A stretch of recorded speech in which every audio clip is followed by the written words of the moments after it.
I'm Steve Skojak, and this is the OnePeterFive Minute. Well, there's a new Vatican-inspired riff off the old Carmen Sandiego computer game being played this week. It's called Where in the World is Bishop Gustavo Zanchetta? An Argentinian prosecutor has requested that the Vatican arrest Zanchetta, who is wanted for the alleged abuse of 2 seminarians. Zanchetta is a friend of Pope Francis, who was appointed by the Pope earlier this year to the position of assessor in the organization called APSA. That's the department of the increasingly troubled Vatican Bank that manages the Vatican's considerable real estate holdings, and where a lot of the corruption in the Vatican Bank is coming from. Argentina filed criminal charges against Zanchetta back in June, and the chancery offices of his former diocese were raided by police earlier this month. The Holy See has not yet complied with the extradition request, and inquiries from journalists about Zanchetta's whereabouts or the Vatican's willingness to cooperate have gone unanswered. Meanwhile, Zanchetta himself is reported to have gone completely radio silent, refusing to answer his phone or emails. Zanchetta, who has been close to Pope Francis dating back to the Pope's tenure in Buenos Aires, was reported to the Vatican both in 2015 and again in 2017 for obscene behavior, including accusations that he took naked selfies and engaged in misconduct with seminarians. He was called to Rome, but no disciplinary action was ever taken. Zanchetta was allowed to retire from his position as the Bishop of Oran, Argentina, in 2017, and then he moved to Rome, where he was later given the APSA position. All of this raises questions about whether he received the promotion from his old friend, the Pope, as a means of escaping the accusations and now prosecution. After the sex abuse summit in Rome in February of 2019, Crux Rome correspondent Inés San Martin asked Archbishop Charles Chaput how the Vatican could be believed about their promise of no more abuse cover-ups when the Pope was doing exactly that for Zanchetta, who San Martin alleged at the time also had homosexual pornography involving young people on his cell phone. Chaput stumbled over his answer, but interim press director Alessandro Gisatti swooped in and intervened, saying an investigation had been launched and that when complete, the press would be informed. Well, here we are, 10 months later. No results have been issued, and the Argentinian extradition request is evidently falling on deaf ears. Tell us again, Francis, did you mean no more cover-ups after this one? Or maybe do you still have a few more left in you? And speaking of men who have a troubling relationship with the church's sexual teachings and should never be promoted under any circumstances, let's chat a spell about Father James Martin ESS JAYY, the world's foremost priest advocate of all things LGBT and fabulous, and a papally appointed consultor to the Vatican communications team.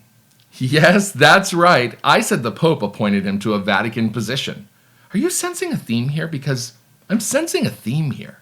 You may recall how in October of this year, Martin had a very well-publicized 30-minute audience with Pope Francis. Now, Martin is not a girl to kiss and tell, but despite keeping his lips firmly pursed about the content of the meeting, he did say that he shared with the Pope the, quote, joys and hopes and griefs and anxieties of LGBT Catholics and LGBT people worldwide, and that he saw this audience as a sign of the Holy Father's care for LGBT people, end quote. Gerard O'Connell, writing for Martin's own America magazine, observed at the time that the meeting took place not in the Casa Santa Marta, where the Pope lives and would usually receive such guests, but at the Pope's private library, which is where he meets members of the Curia, heads of state, and other dignitaries. All of this leads O'Connell to conclude that the Pope was sending a message. Well, Your Holiness, message received. In a commentary piece I wrote about the meeting at the time, I wondered aloud if the meeting signaled that the Pope was, perhaps, God forbid, planning to bestow a red hat on Martin in the October 5th consistory.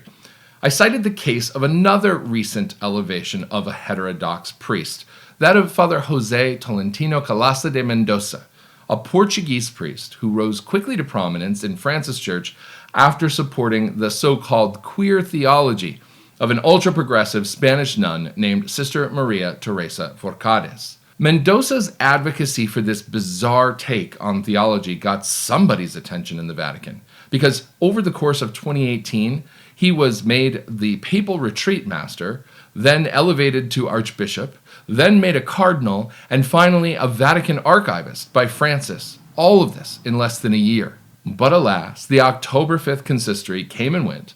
Martin was not elevated, and my gift for prophecy proved tragically false. Or did it? This week, we are hearing rather loud whispers, alleging credible rumors that Martin is about to be made Archbishop of Philadelphia, the very diocesan see from which Archbishop Charles Chaput famously warned about the Jesuit LGBT crusaders' message. Now, the Archbishopric of Philadelphia, it should be noted, historically carries with it a cardinal's red hat, an honor that Chaput, seen by many, including Francis, as an opponent, was denied in a rather noteworthy exception.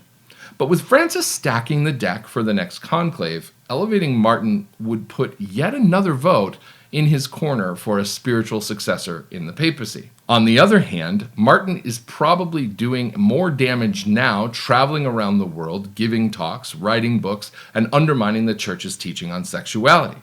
So it's possible that he'll be left to his own destructive devices and not put into a diocesan see.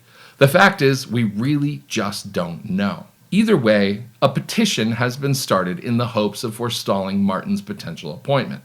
And Deacon Nick Donnelly, a well-known commentator on church affairs, said that his source on the rumor is a, quote, serious, well-placed person who got the tip from the Jesuits, end quote. For comment on the idea of Martin being given an entire diocesan platform to infect with his false teaching on sexual morality, in the city of brotherly love, no less, let's go to James Martin. Shut up, you gay retard. And really, what else can you say? If you want more information on any of the stories in this video, please sure to look at our related links in the website post. Please hit subscribe, like this video, and share it with your friends if you enjoyed it so that more people can find the fine content we provide. Until next time, I'm Steve Skojak. Thanks for watching the 1Peter5 Minute.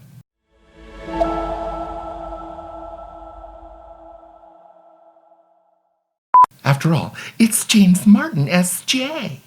Let's try it again with a little more pizzazz. Or did it? I can't. Shut up, you gay retard. Very nice.